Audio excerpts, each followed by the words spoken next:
True crime fans, एक बार फिर से आपका स्वागत है। आज मैं आपको पॉडकास्ट ट्रांसक्रिप्ट से ली गई एक ऐसी कहानी सुनाने जा रहा हूं जो बहुत से लोगों को बिल्कुल सीधी-सादी लगती है, लेकिन असल में ये अजीबो-गरीब मोड़ों, मीडिया के पागलपन और एक ऐसे पति से भरी है जिसका बर्ताव आपके होश उड़ा देगा। आइए, पहले समय सीमा यानी टाइमलाइन तय करते हैं। तारीख है 23 दिसंबर 2002, वो दिन जिसके बाद सब कुछ बदलने वाला था। लेसी पीटरसन और उनके पति स्कॉट का दिन बिल्कुल आम दिनों जैसा बीत रहा है। स्कॉट बाल कटवाने के लिए लेसी की बहन के सैलून जाता है और लेसी रात करीब 8:30 बजे अपनी मां को फ़ोन करके अगली रात की क्रिसमस ईव डिनर की प्लानिंग पक्की करती है। सब कुछ एकदम ठीक है। लेकिन ठीक अगले दिन 24 दिसंबर को लेसी गायब हो जाती है। चूंकि स्कॉट ही वो एकलौता इंसान था जो उसके साथ था, इसलिए उस सुबह की घटना का एकमात्र ब्यौरा हमें उसी से मिलता है। स्कॉट का दावा है कि सुबह करीब 9:45 पर लेसी फर्श पर पोछा लगा रही थी और क्रिसमस ब्रंच के लिए फ्रेंच टोस्ट कैसरोल तैयार कर रही थी और साथ ही अपने कुत्ते मैकेंजी को घुमाने ले जाने की बात कर रहा था। स्कॉट का कहना है कि उसने पहले गोल्फ खेलने का प्लान किया था, लेकिन उसे लगा कि ठंड बहुत है, इसलिए उसने अपना सामान ट्रक में रखा और अपनी नई 14 फुट की नाव लेकर मछली पकड़ने निकल गया। वो अपने वेयरहाउस जाता है, अपने बॉस को एक ईमेल भेजता है और फिर बर्कले मरीना की ओर निकल जाता है, जहां उसे दोपहर करीब 12:54 पर अपनी नाव पानी में उतारते हुए देखा जाता है। वो मछली पकड़ना खत्म करता है और दोपहर करीब 2:15 पर वापस आते समय अपने घर की आंसरिंग मशीन पर एक प्यारा सा वॉइसमेल छोड़ता है। हे ब्यूटीफुल, मैं तुमसे थोड़ी देर में मिलता हूँ। लेकिन जब स्कॉट शाम करीब 4:30 बजे अपनी ड्राइववे में गाड़ी खड़ी करता है तो घर खाली मिलता है। लेसी की कार बाहर खड़ी है, लेकिन उनका कुत्ता मैकेंजी अपने पट्टे के साथ बैकयार्ड में ही घूम रहा है। गंदे पानी की बाल्टी अभी भी बाहर रखी है। स्कॉट मान लेता है कि लेसी अपनी मां के साथ कोई काम निपटाने बाहर गई होगी, इसलिए वो आराम से पोछे का पानी फेंकता है, नहाता है और अपने कपड़े वॉशिंग मशीन में डाल देता है। जब तक लेसी के सौतेले पिता का फ़ोन नहीं आता कि डिनर के लिए व्हिप्ड क्रीम लेते आना, तब तक स्कॉट को एहसास ही नहीं होता कि वो असल में गायब है। शाम 5:47 तक परिवार पागलों की तरह पड़ोस में उसे ढूंढ रहा था और उसके सौतेले पिता ने आधिकारिक तौर पर 911 पर कॉल कर दी। जब मोडेस्टो पुलिस वहां पहुंचती है तो स्कॉट का बर्ताव तुरंत शक पैदा करता है। लीड डिटेक्टिव एल ब्रोकीनी गौर करते हैं कि स्कॉट किसी डरे हुए और दुखी पति की तरह बर्ताव नहीं कर रहा था। इसके बजाय वो पुलिस वालों को बार बार हिदायत दे रहा था कि उसके ट्रक के दरवाजों पर खरोंच न लगे और घर के अंदर उन्हें ड्रिंक कोस्टर्स इस्तेमाल करने के लिए कह रहा था। कुछ दिनों बाद अपने परिवार की सलाह पर स्कॉट पुलिस के पॉलीग्राफ टेस्ट से साफ इनकार कर देता है। जैसे जैसे दिन बीतते हैं, 24 घंटे चलने वाला न्यूज़ मीडिया पीटरसन के घर के बाहर डेरा डाल लेता है और उस शांत सड़क को पूरी तरह से एक तमाशे में बदल देता है। और इस पूरी अफरा-तफरी के बीच एक चौंकाने वाली जानकारी पूरी जांच की दिशा ही बदल देती है। एम्बर फ्रे नाम की एक महिला।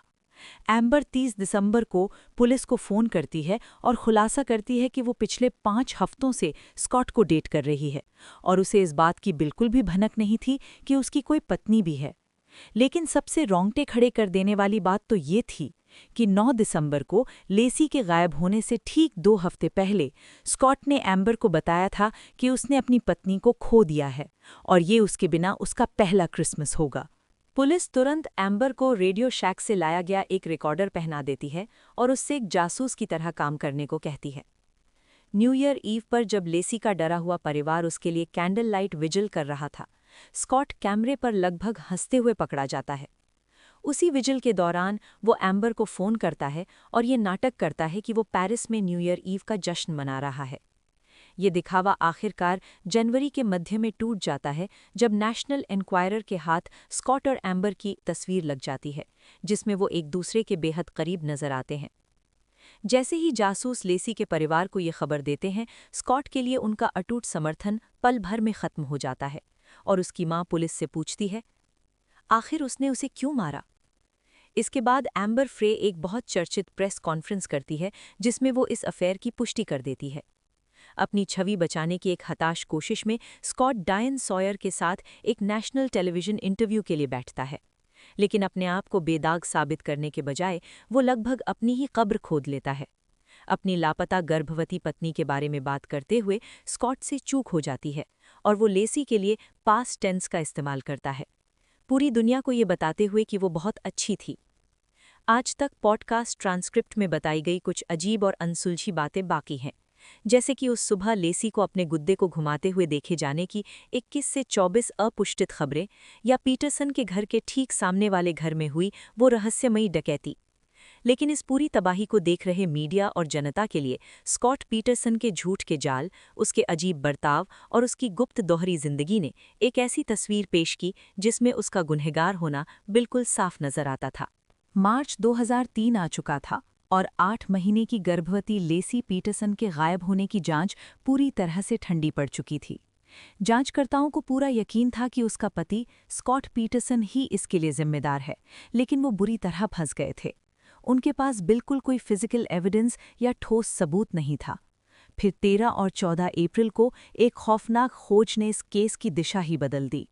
सैन फ्रांसिस्को बे में 1 मील की दूरी पर लेसी और उसके अज्जन्मे बच्चे कॉनर की लाशें किनारे बहकर आ गईं। लाशों की हालत बहुत ही दर्दनाक और भयानक थी। लेसी का सिर्फ धड़ मिला था, उसका सिर, हाथ और पैर गायब थे। कॉनर के कान पर इलेक्ट्रिकल टेप लगा था और उसके गले में फंदे जैसा एक तार लिपटा हुआ था। कुछ ही दिनों बाद गुड फ्राइडे के दिन मीडिया में ये खबर आग की तरह फैल गई कि स्कॉट बॉर्डर पार करके भागने की कोशिश कर रहा है। पुलिस उसे सैन डिएगो में गिरफ्तार कर लेती है और उसकी कार में जो मिलता है वो उस पर शक को और भी गहरा कर देता है। स्कॉट ने अपने बाल सुनहरे रंगवा लिए थे और उसकी कार में $15,000 कैश, उसके भाई की आईडी, 4 सेलफोन, कैंपिंग का सामान, एक फावड़ा और 1 दर्जन वायग्रा रखी हुई थी। मीडिया तुरंत उसे एक हताश और भागे हुए मुजरिम की तरह पेश करने लगा। हालांकि उसका परिवार मजबूती से उसका बचाव करता है। उनका दावा था कि वो बस बिना मार्क्ड वाली पुलिस कारों से बचते हुए गोल्फ कोर्स जाने की कोशिश कर रहा था, जिन्हें उसने मीडिया की गाड़ियां समझ लिया था। उन्होंने सफाई दी कि वो पहले से ही सैन डिएगो में अपने परिवार के साथ रह रहा था। वो कैश उसकी मां ने उसे लौटाया था और बालों को सुनहरा रंगना सिर्फ इसलिए था ताकि वो बिना मीडिया की नज़रों में आए किराने का सामान ला सके। जब आखिरकार ट्रायल शुरू होता है तो जज उसे 50 मील दूर रेडवुड कैलिफोर्निया ले जाते हैं ताकि एक निष्पक्ष जूरी मिल सके। लेकिन ये कदम ट्रायल को सैन फ्रांसिस्को के मीडिया हब के और भी करीब ले जाता है। जज उन सभी को खारिज कर देते हैं जो मौत की सज़ा के खिलाफ थे और बिना किसी ठोस वजह के जूरी को अलग थलग ना करने का फैसला लेते हैं। जूरी के सदस्यों को हर रात घर जाने की इजाज़त थी, जहां भी 24 घंटे मीडिया के पागलपन से घिरे रहते थे। उस वक्त आप ग्रोसरी का सामान लेने भी नहीं जा सकते थे बिना इस केस के बारे में कुछ सुने। कोर्टरूम में बचाव पक्ष ने जोरदार पलटवार किया।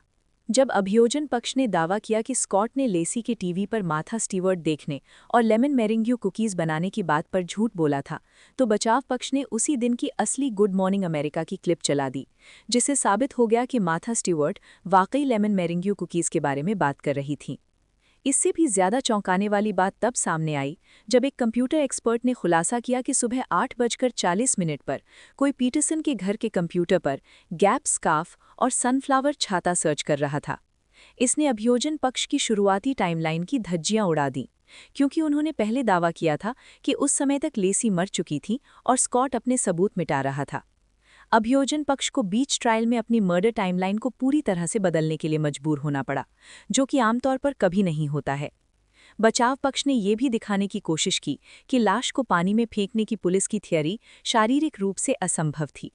उन्होंने स्कॉट की 14 फुट वाली नाव के ठीक उसी मॉडल में 150 पाउंड के शरीर के आकार वाले वजन का इस्तेमाल करके एक परीक्षण किया। उन्होंने वजन को नाव के किनारे से फेंकने की 4 बार कोशिश की और हर बार नाव लगभग पलट गई। टेस्ट करने वाला व्यक्ति 2 बार डूबते डूबते बचा, लेकिन जज ने जूरी को पानी पर किए गए इस परीक्षण को देखने की इजाज़त नहीं दी। इसके अलावा बचाव पक्ष के पास 21 से 24 ऐसे गवाह थे जिनका दावा था कि उन्होंने उस सुबह लेसी को अपना कुत्ता घुमाते देखा था। लेकिन बचाव पक्ष के वकील ने एक विवादित फैसला लेते हुए उनमें से एक को भी गवाही के लिए नहीं बुलाया, क्योंकि उन्हें डर था कि उनकी टाइमलाइन एक दूसरे से थोड़ी अलग हो सकती है। तो बिना किसी फिजिकल एविडेंस, बिना किसी सटीक टाइमलाइन और बिना किसी पक्के क्राइम सीन के। आखिरकार वो क्या था जिसने स्कॉट पीटरसन को बर्बाद कर दिया? वो थे उसकी सीक्रेट गर्लफ्रेंड एम्बर फ्रे के साथ फ़ोन कॉल्स के ऑडियो टेप्स।